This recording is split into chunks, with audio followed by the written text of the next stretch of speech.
This is Charter Local Edition. I'm Brad Pomerance coming to you from the National Association of Counties Convention in Long Beach.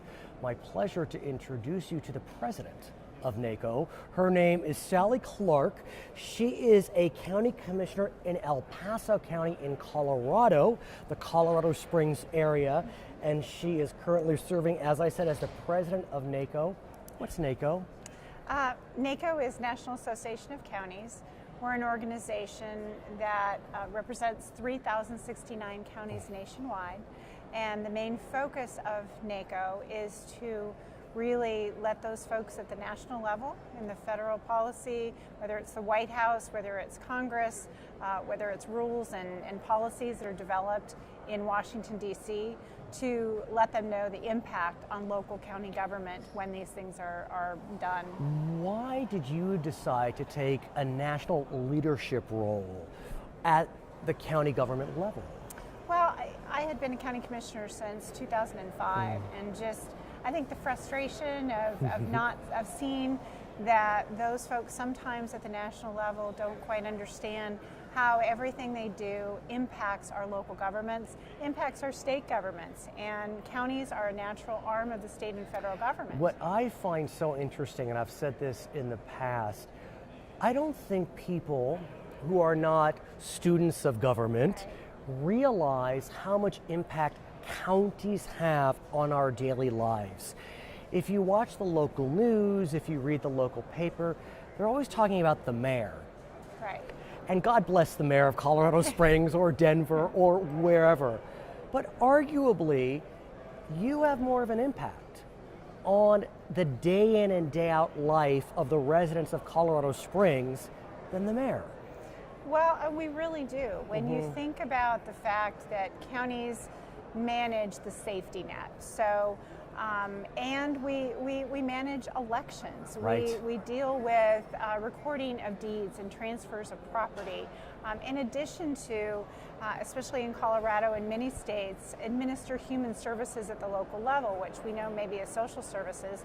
But you might see county government when you have the best day of your life and you've gotten a job through the workforce center, or you've had the worst day of your life. You may end up in a jail, right, in a county jail, which we run about 85 to 90% of the jails in this nation. And so much of the money that filters through the federal government to states, counties, whatever it may be, and ultimately to citizens, it winds up going through the counties. Absolutely.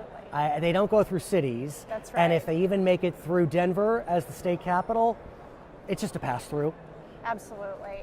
And we have to, at the local level, we have to match a lot of our federal dollars. Right. So for instance, when you look at human services and keeping kids safe, child protective services, we have to match up to 20% of that out of our local dollars.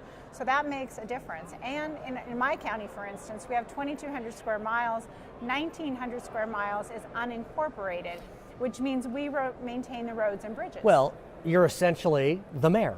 I mean, you're the mayor for that 1,900 miles, or at least those communities that you serve, because they have no city government.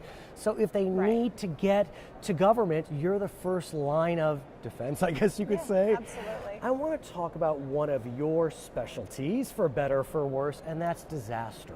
Disaster preparedness, or in the face of a disaster, what we do next. You know, as we speak right at this moment, there is a shooting going on in Munich, in Germany.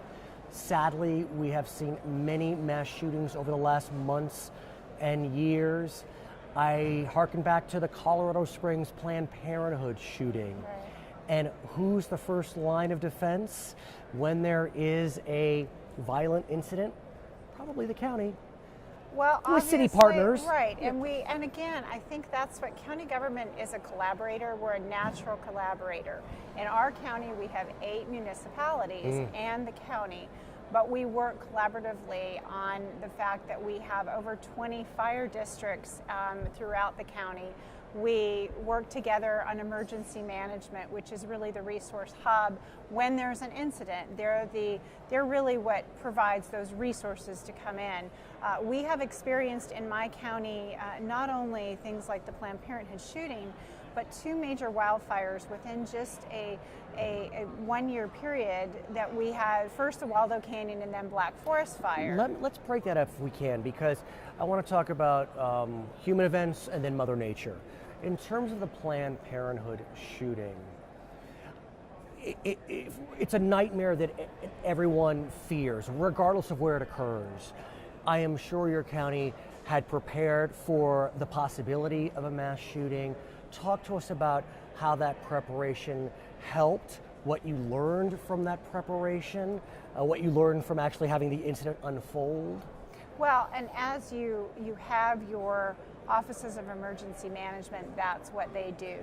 The city has their own Office of Emergency Management, but our 2 forces work together. Was it in city limits? It was in the city limits, in my commissioner district. Okay. But basically, they do the pre-planning and they look at different types of incidents. So they do active shooter training. They work together with your municipalities to make sure that everyone is prepared, and we look at as many different types of disasters that could happen. And what makes that shooting so complicated is the political overtones, just like a terrorist incident, the political overtones. And so you're dealing with so many different layers of tragedy.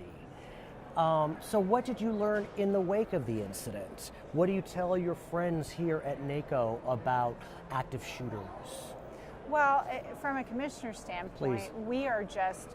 we basically are the ones that stand back and let the professionals do their job. Right. We're there to support them. We're there to provide the financial support of whatever that might be. But you know what else? We allow law enforcement to come forward and do their job, and the Office of Emergency Management to provide those backup resources. But I've learned also that you wind up becoming the consoler-in-chief, and that's gotta be challenging. I mean, you're the public face, you're the commissioner. Right. And so how do you prepare yourself?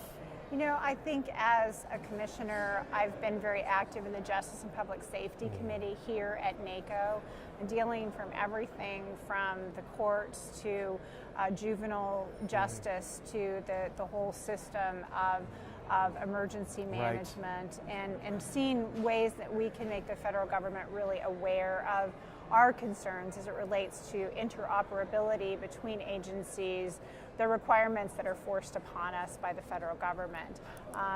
In the fires, we had, just following the Waldo Canyon fire, we had 347 homes that burned to the ground.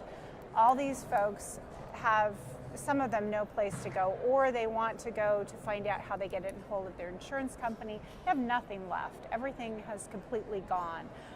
And we, for the first time in the history of our state, set up a disaster assistance center so that people had a place to go to find out if their house was still standing, number one.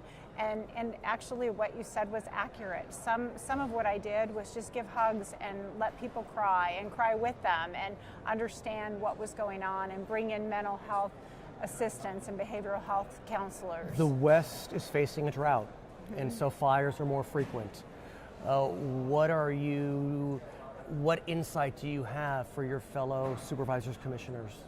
Well, I think that the main focus that I've seen where we are falling behind at the national level is the fact that our Forest Service is now spending 51% of their total budget on responding to fires. And so this fire borrowing to take out of the funds they would use for pre-mitigation to reduce the fuels in our wildland interfaces, that's depleting. So my focus is to say there needs to be a fund that's set aside to respond to these fires so it doesn't take away from the preventative measures. Her name is Sallie Clark. She is the president of NACo from El Paso, Colorado. I'm Pomerance. It's Charter Local Edition.